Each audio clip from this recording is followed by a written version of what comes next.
नमस्कार, जोहार। प्रभात खबर के वीडियो सेक्शन में मैं पंकज आप सभी का स्वागत करता हूं।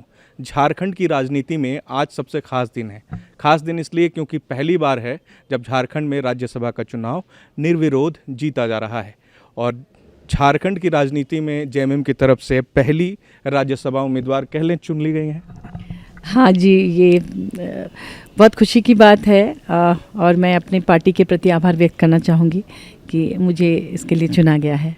अच्छा, कुछ सवाल थोड़ा पीछे चल के करते हैं क्योंकि जब भी चर्चा हो रही थी पहली बार राज्यसभा में जेएमएम की उम्मीदवारी को लेकर, तो लंबे समय तक चुप्पी रही, कांग्रेस की तरफ से भी मुलाकातों का दौर रहा। उस वक्त कहीं भी आपको ऐसे लगा था कि आपके नाम की चर्चा हो सकती, कोई संकेत मिले थे? देखिए, पार्टी इस तरह की बातें कभी भी पहले नहीं बताती है। सब लोग मिलके राय मशवरा करके अब उसके बाद फाइनल रिज़ल्ट जब आता है तभी हमें पता चलता है। तो मुझे भी इस तरह से कुछ भी नहीं बताया गया था और जिस तरह से आप लोग सोच रहे थे किसको मिलेगा, तो मैं भी उसी सस्पेंस में थी। जब टीवी में अनाउंस हुआ तब मुझे पता चला और उसके बाद मेरे पास वहाँ से फ़ोन आया और तब मैं तैयारी करना शुरू की। अब राजनीति में जैसे महिलाओं की उपस्थिति बहुत ज़्यादा नहीं है, तो आप जा रही हैं, तो आप मतलब इसको कैसे देखती हैं कि क्या इससे कुछ फ़ायदा होगा?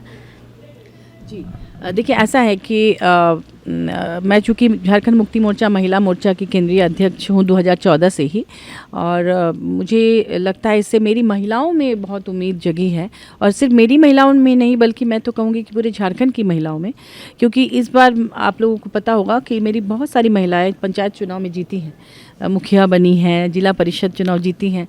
तो उनको भी ऐसा लगने लगा है कि पहले लगता था कि महिलाओं का इस्तेमाल सिर्फ धरना प्रदर्शन रैली में किया जाता है और जब टिकट देने की बारी आती है तो पुरुषों को मिलता है।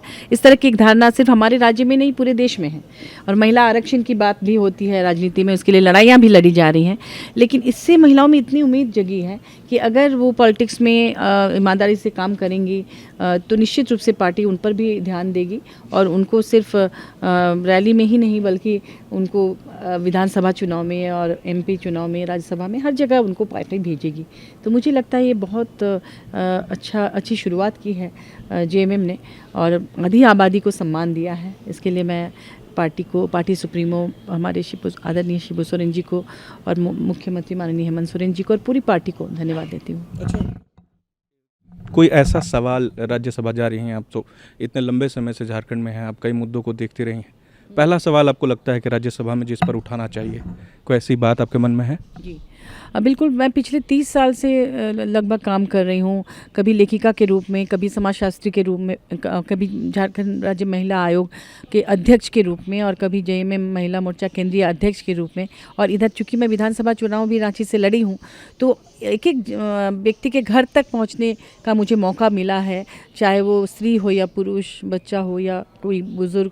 तो उनकी समस्याओं को मैं बहुत करीब से देखी हूँ और दुर्गम इलाकों में भी, क्योंकि पंचायत समिति, प्रखंड समिति, जिला समिति वगैरह में महिलाओं का गठन हुआ है, तो उनके माध्यम से भी उनके बीच जाने का अवसर मिला है और यहाँ की समस्याओं को मैं जानती हूँ। तो मुझे लगता है कि जब मैं राज्यसभा जाऊंगी तो बहुत सारे लोग बिना जानकारी के भी चले जाते हैं, तो उनको पता नहीं रहता है कि क्या पॉलिसी लाया जाए, कैसे काम किया जाए, इसका लाभ अंतिम व्यक्ति तक उसका लाभ पहुंचे। तो मैं ये कोशिश करूंगी कि एक्चुअल जो बीमारी है उसको मैं बता पाऊँ ताकि उसकी दवाई भी मिले वहाँ से और उसको जड़ से उखाड़ कर फेंका जा सके जो बीमारी है उसको। जैसे यहाँ पर महिलाओं की तस्करी सालों से होती रही है, माननीय मुख्यमंत्री जी इससे झारखंड को निजात दिलाने के लिए काफ़ी काम कर रहे हैं। वो ट्रैफिकिंग की शिकार लड़कियों को रेस्क्यू किया जा रहा है, उनको सम्मानजनक रोजगार से जोड़ने के लिए पलाश ब्रांड लॉन्च हुआ है, फूलो झानो आशीर्वाद योजना भी लॉन्च हुआ है और पोटो हो खेल योजना, बहुत सारी योजना, सखी मंडल को सशक्त किया जा रहा है। तो मुझे लगता है कि अगर हम लोग महिलाओं को सम्मानजनक रोजगार से जोड़ने में सफल होंगे और अगर केंद्र उसमें मदद करेगी तो निश्चित रूप से यहाँ जो बहुत ही कर्मठ महिलाएं हैं झारखंड की, जो घर बाहर हर तरफ अपने आप को साबित करती हैं, उनको ट्रैफिकिंग का शिकार नहीं होना पड़ेगा। ये डायन हत्या इसलिए होती हैं कि वो कमज़ोर होती हैं, बेबस होती हैं, लाचार होती हैं।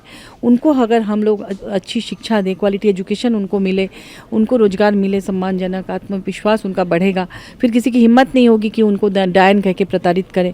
तो ऐसी बहुत सारे ऐसे मुद्दे हैं जो मैं जानती हूँ क्या कारण है, कैसे उसका निदान उपचार हो सकता है। जैसे यहाँ शेल्टर होम नहीं है, और किसी भी ज़िले में उस तरह से एक आध जो है वो भी बहुत अच्छा नहीं है। तो शेल्टर होम की ज़रूरत है कि जिसको हम लोग रेस्क्यू करके लाते हैं, या जो पीड़ित है जिसको कहीं शेल्टर नहीं हम लोग दे सकते हैं, कोई घर से निकाली गई है, तो उनके लिए एक ऐसी व्यवस्था हो कि वहाँ उनको कुछ रोज़गार से जोड़कर फिर हम उनको स्वतंत्र कर दें। तो बहुत सारी चीज़ें मेरे दिमाग में हैं जो सालों के अनुभव से तैयार हुए हैं।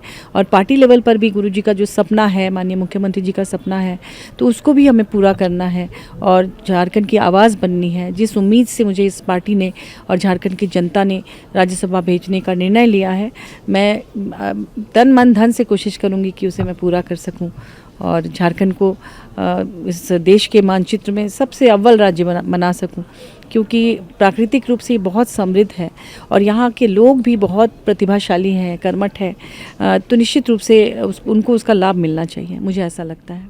मैं ये पूछना चाह रही थी महुआ जी कि आप साहित्य से हैं और राजनीति का जैसा माहौल होता है, तो दोनों के बीच में देखिए आरोप प्रत्यारोप भी होते ही हैं राजनीति में, तो एक साहित्यिक व्यक्ति जो बहुत संवेदनशील होता है, तो वो किस तरह से आप मैनेज कर पाती हैं उसको, चीज़ों को? मैं शुरू में बहुत दुखी हो जाती थी, मतलब इस तरह से, लेकिन मेरे साथ बहुत ज़्यादा लोगों का मुझे सपोर्ट तो मिला है। एक आध लोग कुछ कभी ऐसा विचलन हुआ है, लेकिन उसके बीच से रास्ता बना के मैंने हमेशा अपने काम से ही लोगों को जवाब दिया है। अगर किसी ने कुछ कहा भी है तो मैं कभी उस तरह से खुल के किसी के खिलाफ़ कभी बोली नहीं हूँ और मैं हमेशा ये मानती रही हूँ कि किसी को भी जवाब अपने काम से देना चाहिए हर क्षेत्र में। इससे अच्छा और कुछ नहीं हो सकता। तो कुछ दिन बाद ऐसा आप देखेंगे कि लोग फिर आपको सपोर्ट करने लगते हैं, अगर आप अपनी ईमानदारी से अपना काम करते हैं। और मुझे चूँकि बहुत सारे अनुभव हैं, समाजशास्त्र का अनुभव, लेखन का अनुभव और राजनीति का अनुभव, तो उसका लाभ मैं दूंगी राज्यसभा में और कोशिश करूंगी कि किसी को मेरे से कोई तकलीफ़ ना हो, ये मेरा प्रयास रहेगा। आपको ढेर सारी शुभकामनाएं। जिस उम्मीद के साथ आप चुनी गई हैं, बहुत सारे लोगों की उम्मीदें हैं, आपके पार्टी के कार्यकर्ता, झारखंड के लोग, उम्मीद है कि आप उन सबकी उम्मीदों पर खरा उतरेंगे। जी बिल्कुल, आप लोग का आशीर्वाद चाहिए, सबकी शुभेच्छाओं से ही मैं वहाँ जा पाऊँगी और काम कर पाऊँगी। धन्यवाद।